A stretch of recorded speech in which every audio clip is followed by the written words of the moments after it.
सूरत हाल ये है कि बच्चे जो है ना कभी अक्सर कहते हैं कि बाबा हमारी माँ बोले इनका इलाज कराएं।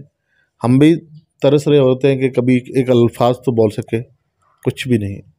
बिस्मिल्लाहिर्रहमानिर्रहीम। अस्सलामुअलैकुम नाजरीन, आप देख रहे हैं इंसानियत अब्दुल्ला और मैं हूँ स्ट्रॉन्ग उज़्मा। अब्दुल्ला भाई मेरे साथ लाहौर में आज मौजूद हैं, बहावलपुर से आए हैं और मुझसे इतनी दूर क्यों मिलने आए हैं, बात बड़ी इंटरेस्टिंग है, शायद आप लोगों को भी क्लिक कर जाए। ऑलरेडी इनके माशाल्लाह 7 बच्चे हैं, बेगम भी है, बेगम खूबसूरत भी है सब कुछ, लेकिन ये दोबारा से शादी करना चाहते हैं। शायद मेरे से इम्प्रेस हो गए कि मैंने अपने हस्बैंड की दूसरी शादी करवाई है, तो ये सरासर गलत है, ऐसी बात नहीं करनी चाहिए, क्योंकि मेरी एक मजबूरी थी जिसको मद्देनज़र रखते हुए मैंने करवाई। तो इनकी भी कोई ज़िंदगी की मजबूरी बता रहे हैं, क्या मजबूरी है। 7 बच्चे माशाल्लाह पहले से ही हैं, बेगम भी है, लेकिन ऐसी कौन सी मजबूरी है कि ये दोबारा शादी करना चाहते हैं। इनसे ही जानते हैं। अस्सलाम वालेकुम। वालेकुम सलाम वरहमतुल्लाह। बड़ा हंस रहे हैं। सबसे पहले तो मैं आपका शुक्रिया अदा करता हूँ कि आपकी मेहरबानी कि आप हमें टाइम दिया आपने, और ये आपका बड़ापन है। नहीं ऐसी कोई बात नहीं है, मेरे भाई आप हैं। ये ना चौथी मरतबा गालबन मुझे आप टाइम दे रही हैं।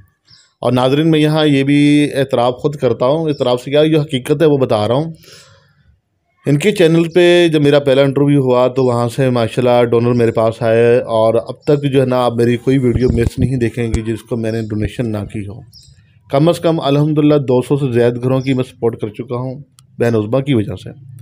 इन्होंने हमारा यानी जो चैनल पे लिंक लगाया, तारुफ करवाया, फलाही काम जो मैं कर रहा हूँ, आज वो लोग दुआएं जो मुझे दे रहे हैं, मुझे भी और साथ साथ इनको भी, और जो हमें डोनेशन देते हैं उनको भी दुआएं दे रहे हैं। और ये यानी कि बहन उज़्मा की वजह से हुआ सारा कुछ। तो बाकी रहा बहन उज़्मा का सवाल, और सवाल से बात तो यानी कि देखा जाए कि जिस तरह बहन उज़्मा की अपनी मजबूरी, मेरी अपनी मजबूरियाँ हैं, मैं भी जानता हूँ, समझता हूँ। बाकी अल्लाह की तरफ से है, जब से शादी हुई है ये देख लो कि मैंने अपनी बेगम के मुँह से कभी अल्फाज बोलने के नहीं सुने, बच्चों ने भी कभी नहीं सुने कि हमारी माँ कभी बोलेगी या नहीं बोलेगी। दिल खून के आंसू रोते हैं। अब इत्तफाकन पिछले कुछ अर्सा पहले यानी कि 1 माह कबल पहले मैं इस्लामाबाद गया हुआ था, अभी यहाँ लाहौर भी आया था, फिर इस्लामाबाद गया। जब मैं वापस पहुँचा रात को तकरीबन 10 बजे पहुँचा, मैं खाना रास्ते से खा के घर चला गया। सुबह नमाज़ पढ़ी तो बेगम ने मुझे कहा, इशारा किया कि आटा नहीं है। मैंने कहा है आटा नहीं है, तो मैंने कहा जी हमसायों से ले लें। और जब हमसायों के घर लेने गई, उन्होंने वो अपना आटे वाला टब उठा के दिखा दिया कि ये जो है ना आप देख लें। फिर उस बंदे ने वीडियो का एक क्लिप छोटा सा बना के मुझे व्हाट्सअप कर दिया कि अब्दुल्ला भाई ये ना महसूस करना कि हमने जानबूझ के आटा नहीं दिया, दरअसल हम खुद भी किसी अपने हमसायों के घर से लेकर टाइम नहीं मिला पिसाई कराने का। कहने का मकसद ये था आपको कि उस थोड़ी सी कैफियत ऐसे बन गई कि जैसे एक बेवा वाली कैफियत होती है। क्योंकि मैं जो काम कर रहा हूँ, मेरा आप काम देख रहे होंगे चैनल पे, यकीन जाने कि मैं जब जाता हूँ बेवा औरतें जिनका करने वाला कोई नहीं होता, छोटे छोटे बच्चे होते हैं उनके, तो उन्हीं से पूछे कि कितनी तकलीफ़ होती है। यानी कि जो हमेशा बुजुर्ग कहते हैं बड़े के हाथों की कदर उनसे पूछिए जिनके हाथ नहीं है। मैं आपके सामने एक मिसाल हूँ, मुझे मालूम है कि मैं कितना मजबूर होता हूँ। इसी तरह जिनकी आँखें नहीं हैं उनसे पूछिए कि आँखों की कदर क्या होती है। और बाकी रही बात बेगम के हवाले से, वो वाकई मजबूरी होती है, मसाइल हैं। कल को बच्चे, मेरी बेटी अब जवान हो चुकी है, तो वो भी यानी अब 8वीं क्लास में पढ़ रही है। इसके अलावा टोटल मेरे 5 बच्चे माशाल्लाह पढ़ रहे हैं, 2 छोटे हैं। तो लेकिन बहन आप भी एक माशाल्लाह समझती हैं, एक औरत हैं, और जो बहनें देख रही हैं वो भी कि कोई खुदा ना खास्ता जिस तरह मेरी बेगम की सूरत हाल है, अब अल्लाह ना करे कोई बच्ची को कोई मसाला ऐसा बन जाता है वो नहीं बता सकती। माँ को भी इशारे से बताना चाहे तो माँ उसकी क्या समझेगी, नहीं समझ आती। मुझे पता है हमें ख़ुद उसकी कुछ बातें समझ आती हैं, अक्सर ये नहीं समझ आती, कोई बात मिस भी हो जाती है, लेकिन दोबारा उससे पूछते हैं, दोबारा पूछते हैं, फिर जाकर कोई बात समझ आती है। तो इसलिए मैं चाहता था कि अगर कोई औरत यानी कि हमारे लिए मिल जाए, पढ़ी लिखी, हमारे चैनल भी मदद कर सके, सपोर्ट कर सके, और घर में बच्चों की भी देखभाल, इस हवाले से ये सूरत थी। बाकी और ऐसा कोई मसला नहीं है, यानी कि ये मजबूरी है उस हवाले से। जी अच्छा, मुझे ये बताएं कि ये टांगें जो आपकी हैं प्लास्टिक की हैं, आपको तकलीफ़ नहीं होती? आप इतनी दूर बाइक पे सफ़र करते हो और आपके इलाके में गर्मी भी बड़ी पड़ती है। तकलीफ़ होती है और इसमें गर्मी बन जाती है टांगों के बीच में, और डेली जो है ना थोड़ी कहीं ना कहीं पीप के दाने बने होते हैं। जब मैं उतारता हूँ फिर उसको जो है ना ज़ैं करते हैं, निकालते हैं, कभी कभार सही भी हो जाता है। मुझे जो है ना डेली यानी कि इनकी वजह से 2 मरतबा, 1 मरतबा तो डेली सुबह तो वैसे ही नहाना होता है, लेकिन ये कि बाज़ों का दिन में दूसरी मरतबा भी नहाना पड़ जाता है। इनको हवा लगवानी होती है, धोना पड़ता है साबुन से फ्रेश, ताकि जरासीम वगैरह जो लगे साफ़ हो जाए। ये मसाइल बनते हैं, तकलीफ़ होती है, लेकिन ये है कि लोगों की खिदमत करनी है और अल्लाह की रज़ा के लिए इस काम को करना तो है ही है। क्योंकि मेरे इलाके में लोधरा के अंदर कोई भी ऐसा बंदा काम नहीं कर रहा यूट्यूब के हवाले से, लोगों की हेल्प के हवाले से। मैं लोधरा के साथ साथ भावलपुर के कुछ इलाकों को डील कर रहा हूँ, इसके अलावा मुल्तान के कुछ इलाकों को डील कर रहा हूँ, बिहाड़ी के इलाकों को डील कर रहा हूँ, और कई लोगों को वाशरूम बनवा के दे चुके हैं, हैंडपम्प भी लगवा के दे चुके हैं। राशन मैंने अब इस रमज़ान अल मुबारक में इंशाल्लाह पूरे में तकसीम करना है, और वो देखेंगे आप लोग नाज़रीन तो फ़ख्र करेंगे। बाकी यहाँ मैं गुजारिश एक और करूँगा, बहन उज़्मा आपके सामने जो बैठी है, यकीन जाने के इनके चैनल को आप लोग देखें, जितनी सपोर्ट कर सकते हैं करें।